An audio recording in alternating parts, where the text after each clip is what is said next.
Hey there guys, what's going on? I've been playing a lot of classic WoW recently. It's really got me thinking about my favourite raids in Warcraft in the years gone by. A quick background of my WoW and raiding experience includes about 13 or 14 years of gameplay at various levels. From memory, I've pretty much been through every raid in the game, excluding all the Battle for Azeroth stuff because I stopped playing the game in Legion. Anyway, let's jump straight into the top 10 list with some honourable mentions. Honourable mention number 1, Molten Core.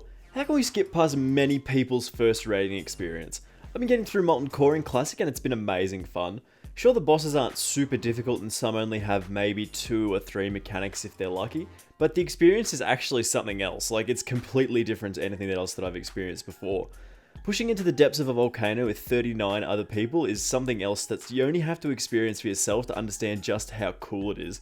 Even when we were performing badly and wiping on trash, I was still having a smile on my face because it was just actually so enjoyable to be with 39 other people just sort of doing the same thing, progressing towards the same goal. It just felt epic and sort of like nothing I've ever experienced before. I've never played a game with 39 other people at the same time, pretty much.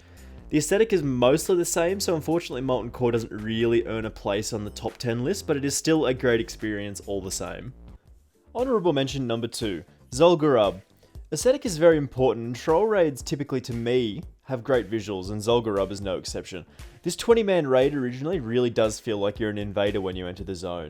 The trolls in Zagreb worship the blood god Hakar the Soulflayer, and each boss represents a different animal with bats, tigers, snakes and more, and they all play a part in each of the encounters. Hakar really does feel like a threat, and essentially just looms in the background while you're working your way through the other bosses in the raid. Also, Zagreb was also the cause of the corrupted blood incident, which was a pandemic caused by a debuff from Hakar that hunters could attach to their pet and dismiss them and then resummon them in a city, which caused the debuff to transfer to other nearby random players, killing them. This has actually been used as a case study for its implications on how humans react in a real-world epidemics, which is actually hilarious. Like, just quietly, that's actually really funny. So, a slightly more challenging raid than Molten Core, but with more exciting aesthetic, earns Zagreb another place on our honourable mentions list. Honourable mention number 3, Black Temple. Black Temple was basically the poster for the Burning Crusade expansion, featuring one of the most popular lore characters in Warcraft with Illidan Stormrage, and a variety of different encounters which featured powerful demons and other creatures summoned by Illidan and the Legion. What's not to love about this place? The feeling of progressing through Black Temple really does feel like you're storming the castle, which is an important aesthetic for a decent raid, I feel. Cutting down each of Illidan's lieutenants feels epic and gives you a sense of purpose to push on until you see the betrayer fall. You really do get a sense of the darkness and corruption. You almost hear and see the pain that's been caused in this place to corrupt it from the wonderful, bright light Temple of Karabor into the abomination that is the Black Temple. You really do see this in each of the rooms in a different way, making you feel sort of unique when you enter each of the different boss rooms and stuff like that. So some really important lore stuff in here, which makes for a great raid, but not quite good enough to make our top 10. Number 10, the Battle for Dazara lore. But you said you finished raiding in Legion. How can you put a Battle for Azeroth raid in your top 10 list? What the fuck? I'm turning this shit off. Okay. If you haven't already turned off, please do hear me out. I've not actually done this raid, no. But I've watched countless videos and read up about all the bosses in here, and the unique nature of this raid probably gives it its place on this list alone. It could be higher, but because I've never done it, I feel it's sort of appropriate to place it in at number 10 because, like I said, I've never done this one before. The two factions, the Horde and the Alliance, experience this raid very differently. Essentially, the Alliance is attacking the city, trying to push forward and reach the king and set about the destruction of the Horde, and the Horde, of course, is trying to stop this from happening by defending the city. It's a really interesting premise that almost sort of made me buy Battle for Azeroth to try it myself. I don't think WoW's ever sort of seen anything like the Battle for Dazara lore before. The way the bosses are laid out is just so unique and interesting, and it's almost made to be played by two groups at the exact same time, both Horde and Alliance, so you can sort of see. And it sort of would present in a video very nicely if I'd, again, had done this before on the Horde and the Alliance, and you could see both perspectives, and it'd be all very, very cool. I'm pretty sure you do get to experience what the other faction does, I believe, as you can change faction on the fly. I'm not massively familiar exactly how this works, and I can't really say much about mechanics in here because I've never done the fights personally, but you gotta see that fighting Jaina as the last boss, such a massive lore character, is pretty exceptional if you do ask me. I do love the troll aesthetic, and you will see that reflected in some of my honourable mentions and later on in the list, and the super interesting theme here gets Battle for Dazara lore in our top 10. Number 9, the Siege of Orgrimmar. Storming a capital city is something that people have been doing in PvP since the beginning of the game. But a raid where you storm Orgrimmar and bring down the tyrannical Garrosh Hellscream? Sign me up, baby. Everyone was pissed at Garrosh. From memory, frustration and tension had been building between the Horde and the Alliance, and this was evident in the trailer for the expansion. But the trailer you can see in the background tipped pretty much everyone over the edge, apart from the most loyal to the Horde and Garrosh over the edge. This was a full-on mutiny between the non-orc races, including the Alliance, and this was an amazing concept for a raid. There is so much variety in Siege, and then pretty much every boss feels unique and presents a completely different challenge. You even explore some completely different zones, and you teleport from Pandaria to Orgrimmar, and it's really, really cool. There's some really unique stuff in Siege of Orgrimmar. Admittedly, some of the bosses are a bit of a letdown, like Siegecraft or Blackfuse, which I'm pretty sure everyone who has ever progressed that fight in Heroic or Normal mode pretty much hates it. And Spores of Pandaria, which is basically just trash as a boss. But thematically, this place is amazing, and Garrosh was a great fight to progress and eventually get down. Overall, a very fun and exciting raid that suffered a fair bit due to the content gap between Mists of Pandaria and Warlords of Draenor. Number 8. Hellfire Citadel. Generally, the Warlords of Draenor expansion was a bit shit. This isn't uncommon knowledge, but the one thing that was universally liked about the expansion was its rating. Hellfire Citadel, the stronghold of the Iron/Fell Horde, was one of the more memorable parts of the Luster Warlords of Draenor expansion, along with another raid that's a few spots higher in our list. At this point in the expansion, everyone was determined to kill Gul'dan. He'd been messing around too much and everyone was pissed off at him, similar to how people felt about Garrosh towards the end of Mists of Pandaria, but everyone wanted to kill Gul'dan. Some were a little bit disappointed that we didn't get to bring the old orc down, but of course that would come, as many as you may know who did the Nighthold. Fighting Archimonde at the end of this 13 boss raid was actually insanely cool. Again, similar to the Black Temple, you really did feel like you were sieging the door, literally by knocking down the front door and then working your way through the Burning Legion's best and boldest felt great, basically. Each boss felt unique, some were a little bit too unique. I'm looking at you, Shadow Lord Iskar. That Eye of Anzu mechanic was just... I really do actually like the green fire and the fell sort of elements that were going on there, and I do enjoy some of the darker themes that we did see in the Warlords of Draenor and the Legion expansion. And sort of in each room, it did feel a bit like you were sort of in danger. When you sort of venturing up the tower, everything sort of felt a bit dark, everything sort of felt like it could kill you. And I really did actually enjoy this place, no matter the difficulty I was playing on. But again, people seem to remember this raid a little bit fondly, or a little bit less fondly, sorry, due to the content gap between Warlords and Legion, but it's still a great raid. Number 7, the Nighthold. Now, this might actually sound a bit dumb, but hear me out. The Nighthold was actually a bit like Icecrown Citadel. I know what you're thinking, and that sounds a bit dumb, but the Nighthold actually did feature a very prominent, threatening end boss in Gul'dan. A number of fired mans are tied to it in heroic and normal difficulty, and was heavily tied to the lore surrounding the zone that it was located in, which was Suramar. They're actually fairly similar. I mean, ICC is more sort of a little bit less linear than the Nighthold, but so on. Basically, the Nighthold had some great bosses and some really satisfying moments. People had been dying to kill Gul'dan after an expansion and a half of him doing naughty things all around Azeroth, and this was it. Like, this is where it was happening. Again, you did rise through the tower, through the sewers, a bit like Black Temple, and you did work your way through the various halls and gardens, and it did feel epic once you reached the top of the spire and put Gul'dan's old orc face in the ground. I really did like the Suramar zone, so it was good to see the story culminate within the Nighthold, and it was just really, really great, and it wrapped up Gul'dan's arc in a satisfying way. Number 6, Blackrock Foundry. Blackrock Foundry had some fantastic bosses, like I'll say that right now. I'll just list off a few of the more interesting ones. Hansgar and Franzok with the safety dance of the conveyor belts and the crushers all around you. Orgorger, which was literally Pac-Man as a boss. Operator Thurgar, the train boss, which was hilarious to see your carried raiders get completely bodied by trains. And Blackhand, which was one of the hardest bosses the game has ever seen. This place was great. I loved being in it, I loved progressing through it, and I loved sort of getting to Blackhand and getting him down. As I mentioned, the bosses were mostly very unique, and at this point in the Warlords of Draenor expansion, players were focused on bringing down the Iron Horde's generals to cause it to fall apart. So thematically, this was very appropriate.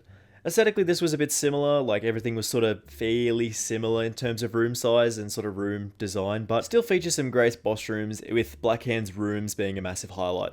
I don't think that Blackhand really gets the credit he deserves as a great end boss in WoW or great boss in WoW in general, but he certainly is. This was a great raid for its unique and difficult bosses and its overall vibe.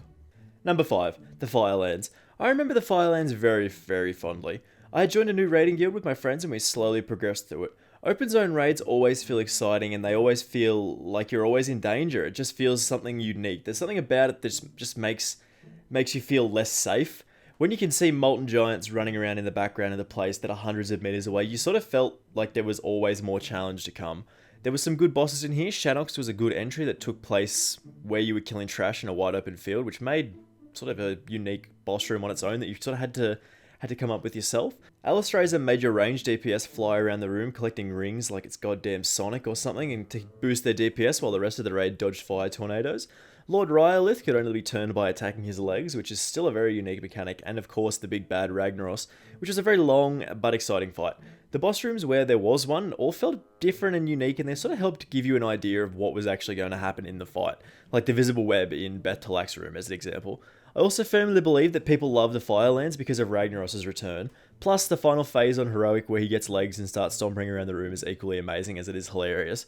Like, genuinely, how long did he have legs for? There was lots to love about the Firelands, and it's one of my favourite raids because of the memories I made here with my pals progressing through here. Number 4. Karazhan. The trailer in the background is for the Heroic Dungeon remake, but it still gives off the same energies, so just keep that in mind. The largely linear tower only had 4 essential bosses: Morose, the Opera event, the Curator, and the Chess event. Everything else was optional. There were 12 bosses in here though, so you could pretty much explore this spooky old wizard's tower however you wanted.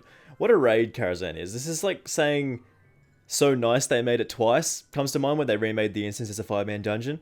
The aesthetic in here is actually like fantastic. It just feels very supernatural and spooky. You progress up the tower to find Prince Malchezaar, which probably wasn't what most people were expecting, but was exciting and fun all the same. I especially love the music in Karazhan. Seriously, whoever wrote these pieces of music deserves more cash blizzard, like for real. I don't typically use the word spooky as I have done in this description here, but Karazhan genuinely was a little bit spooky. It had a creepy old magical vibe, like an old dusty tower that you couldn't really describe. The aesthetic is one of the reasons why Karazhan is loved so much by so many people. Karazhan was raided every week in the Burning Crusade for the gear, and because it was a fantastic raid that wasn't actually too difficult and was pretty easy to chill in. Like in the Burning Crusade, most people's first raid experience was Karazhan, and that's fantastic. It's a fantastic entry to raiding. Karazhan is great, but you did know that already. Number 3. Throne of Thunder. Wow, what a raid. 13 bosses including a heroic-only super boss, Raden. Unique encounters, amazingly detailed varying environments, and an epic castle siegey feel, just like some of the other raids on this list. I feel that's very important to me. Everything about the Throne of Thunder was just cool. You might have been able to guess by my earlier picks that I already loved troll raids, and I think I did mention it at least 3 or 4 times. Some people don't, and I understand that, but this one was especially fantastic for me. There were 13 bosses I mentioned in here, so there was plenty of room for unique rooms and for bosses that were certainly a bit out there, like Jikun and Durumaru.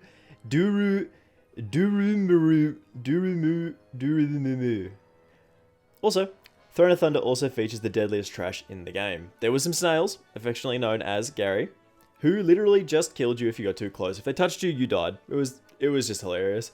LFR was an absolute shit show at that point, and LFR would just die. Like, entire raids would just wipe to this one little snail or these couple of little snails just walking around. And even in normal raids and heroic raids, people who weren't paying attention, they just died. Like, the guild I was in at the time managed to clear Lei Shen before the next tier came out, which is pretty exciting and epic. The loot sets from here were also exceptionally well done and still farmed to this day. I think I still would farm them if I did have a character that was high level enough on this account that I play Classic on. And yeah, I think many people love the Throne of Thunder for the same reasons. It was initially described as the new Ulduar, and they weren't necessarily right or wrong about that. I think the Throne of Thunder sort of stands on its own as something great and unique.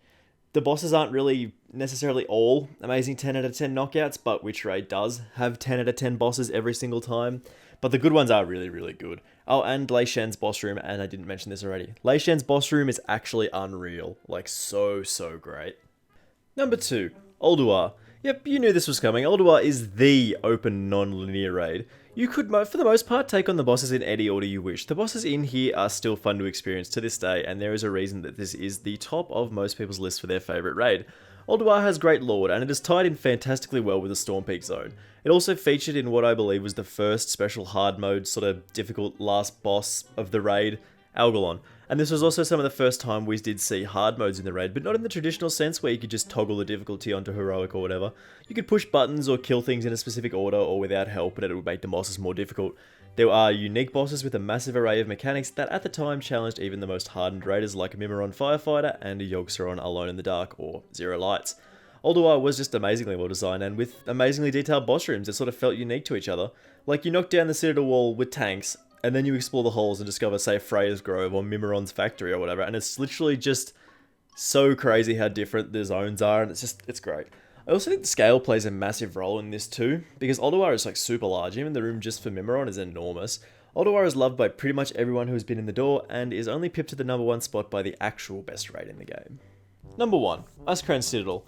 This is it. You've cleared all of the Lich King's minion that he's put before you, conquered anything that has stood in your way, and are finally knocking down Arthas's door. There was a reason Wrath of the Lich King had about 12 million subscribers during the expansion.